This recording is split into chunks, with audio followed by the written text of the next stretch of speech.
Mario ka qenë instruktori i kunatit tim. Ky është i vetmi kontakt. Nuk kam qenë në një marrëdhënie para se të niste shtëpia më e famshme në Shqipëri. Unë jam ushtruar për një farë kohë në palestrën që ka qenë Mario, por më pas jam larguar.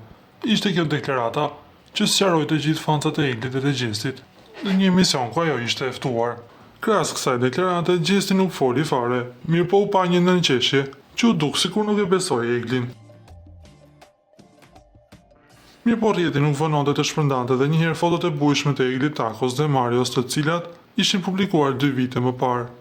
Teksa në emision, Egli u justifikua me faktin se në fotot e qarkulluar në pishinë së kohe ishin mbledhur si grup shoqëror, ndërsa dashakeqet e kishin punuar jo bukur, duke i shpallur çift, pamjet folën vetë ato së kohe. Në fakt, afrimiteti në fotot nuk i tregon se të dy ishin thjesht të njohur nga kunati i Eglit.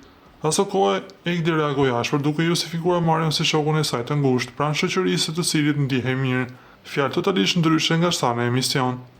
Sa e ndaluar që nga të kesh shok, sa e ndaluar që nga të kesh në rreth shoqëror një shok të ngushtë. Në atë video mund të ishte kunati im, mund të ishte shoku im i ngushtë që nga 9 vjeçarja, mund të ishte djali i tezës time, apo çdo mashkull tjetër që më do qefi të mbaj në rrethin tim shoqëror dhe ndihem mirë që i kam pranë.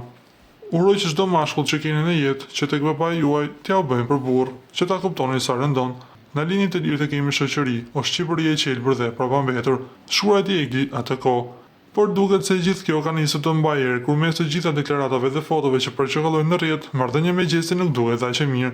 Ky fundi, siç e tham dhe ditën e djeshme, ka fshirë çdo postim në Instagram me Eglin, ndërsa Egli ka hequr të gjitha fotot me Gjestin. Të gjitha veprimet e tyre çojnë në përfundimin se ata të dy po kalojnë një krizë në çift.